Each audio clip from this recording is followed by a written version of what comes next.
और चलिए बात करेंगे 24 के रण की। मध्य प्रदेश की सभी 29 सीटों पर तस्वीर साफ हो गई है। बाकी 3 सीटों पर कांग्रेस पार्टी ने प्रत्याशियों का ऐलान कर दिया है। ग्वालियर मुरैना से आपको उतारना है, प्रत्याशियों को उतारा है, तो वहीं इसके अलावा खंडवा से भी प्रत्याशी का ऐलान कांग्रेस पार्टी ने कर दिया है। ग्वालियर से पूर्व विधायक प्रवीण को टिकट दिया गया है। ग्वालियर से पूर्व विधायक को टिकट दिया गया प्रवीण पाठक को। मुरैना से सत्यपाल सिंह सिकरवार को टिकट दिया गया है। खंडवा से नरेंद्र पटेल को प्रत्याशी बनाया गया है। और कांग्रेस ने सभी सीटों पर प्रत्याशी मध्य प्रदेश में उतार दिए हैं। सभी सीटों पर प्रत्याशियों का ऐलान कर दिया है। 28 सीटों पर कांग्रेस चुनाव लड़ रही है और सभी 28 सीटों पर प्रत्याशियों के नामों का ऐलान कर दिया है। हालांकि ये 3 सीटें ऐसी थी जिसपे काफी दिनों से पशुपेश की स्थिति थी, लगातार संशय बरकरार था कि कांग्रेस किसको टिकट देगी। ऐसे में कांग्रेस ने अपने पत्ते खोल दिए। मुरैना, ग्वालियर और खंडवा सीट पर प्रत्याशियों का ऐलान कर दिया है। ये 3 सीटें काफी समय से बची थी। ग्वालियर मुरैना से पूर्व विधायकों को टिकट दिया गया है। मुरैना से सत्यपाल सिंह सिकरवार को टिकट दिया गया है। ग्वालियर से पूर्व विधायक प्रवीण पाठक को टिकट दिया गया है। खंडवा से नरेंद्र पटेल को प्रत्याशी बनाया गया है। सभी सीटों पर कांग्रेस ने मध्य प्रदेश में प्रत्याशियों का ऐलान कर दिया है। तो कांग्रेस ने आज मध्य प्रदेश की बची हुई 3 लोकसभा सीटों पर प्रत्याशियों का ऐलान कर दिया है। मुरैना सीट से कांग्रेस ने सत्यपाल सिंह सिकरवार को प्रत्याशी बनाया है, तो वहीं मुरैना सीट पर उनकी टक्कर भारतीय जनता पार्टी के शिव मंगल सिंह तोमर से होगी। सत्यपाल सिंह सिकरवार से खास बातचीत की संवाददाता विनोद शर्मा ने। मुरैना लोकसभा से कांग्रेस ने सत्यपाल सिंह सिकरवार नीटू पर भरोसा जताया है और नीटू पहले देखिए विधायक भी रह चुके हैं, जिला पंचायत अध्यक्ष भी हैं। अब लोकसभा का चित्र बड़ा होता है। नीटू भाई, मैं ये जानना चाह रहा हूं कि आप ये लोकसभा का चुनाव जो होने जा रहा है, एक तो थोड़ा सा टिकट में देरी हो गई, लेकिन आपको लग रहा है कि आप मजबूती के साथ कांग्रेस को बड़े अंतर से जिता पाएंगे? देखिए, मेरा क्षेत्र में मेरे और मेरे परिवार का सतत संपर्क बना रहता है।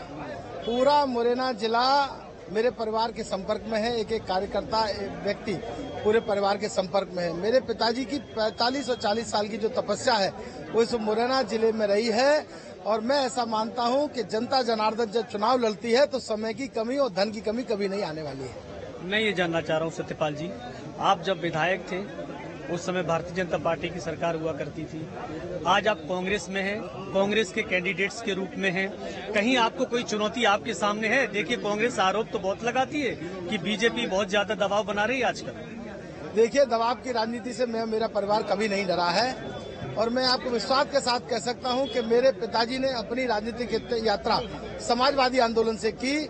जात पात से उठकर अगर किसी राजनेता ने मुरैना जिले में काम किया है तो मेरे पूज्य पिताजी रहे हैं। पिताजी के जो काम है, पिताजी का जो एक लंबा संघर्ष है, उसका लाभ मुझे और मेरे परिवार को मिलने वाला है। मैं ऐसा मानता हूं कि जिला पंचायत अध्यक्ष जब मैं रहा तो पूरे मुरैना जिले में मेरा संपर्क था और मैंने एक एक गांव में पहुंचने का काम किया, एक एक व्यक्ति का काम करने का काम मैंने किया। तो भाई, आपकी जो जोड़ी है ना, आपकी और सतीश की, इसके बारे में लोग कहते हैं कि त्याग और तपस्या की जोड़ी है। आपने अपना विधायकी का पद छोड़ दिया अपने भाई को विधायक बनाने के लिए, भाभी को महापौर बनाने के लिए आपने लंबे समय तक सक्रिय राजनीति से दूरी बनाई, लेकिन अब आपको जब इनाम मिला तो कांग्रेस के लोकसभा कैंडिडेट के रूप में मिला। किसको आप श्रेय देंगे? किसका बड़ा योगदान रहा? देखिए, मैं श्रेय देना चाहता हूं भगवान श्री राम को।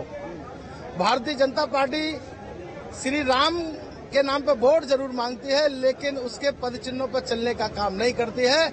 मुझे लगता है कि भगवान श्री राम ने, और मुझे लगता है कि पूरी आप रामायण पढ़ेंगे तो हमें त्याग और तपस्या का जो अगर कहीं से उदाहरण मिलने वाला है तो वो रामायण से मिलने वाला है। और मैं भगवान राम को आराध्य मानकर अपना पूरा जीवन लगा दिया। मुझे लगता है कि हम राम के पद चिन्हों पर चलकर, मुझे लगता है त्याग नहीं होता। जब बड़े भाई ने मेरे लिए त्याग किया तो मेरा ये कर्तव्य बनता था कि मैं बड़े भाई के लिए उस कठिन समय में अपना सब कुछ समर्पण करूं। यही मैंने किया। मुझे लगता है कि राम मेरे आराध्य है और उन पर जीवन भर उनके पद चिन्हों पर चलने का मैं काम करूंगा। तो भाई, आपका जो लोकसभा क्षेत्र है मुरैना, बड़े दिग्गज नेता, देश में केंद्रीय मंत्री रहे नरेंद्र सिंह तोमर, 2 बार सांसद रहे, और ये बताया जा रहा है कि ये जो अभी वर्तमान के कैंडिडेट हैं ये भी कहीं न कहीं उन्हीं का रिकमेंड किया हुआ नाम है। कहीं ऐसा तो नहीं है कि अब थोड़ा सा मुश्किल ये चुनाव हो जाएगा? देखिए, मैं आपसे उम्र में बड़ा तो नहीं हूं, लेकिन मैं राजनीति में ये कह सकता हूं कि कोई धुरंधर राजनीति में नहीं होता। राजनीति में कोई अगर धुरंधर है तो वो जनता जनार्दन है।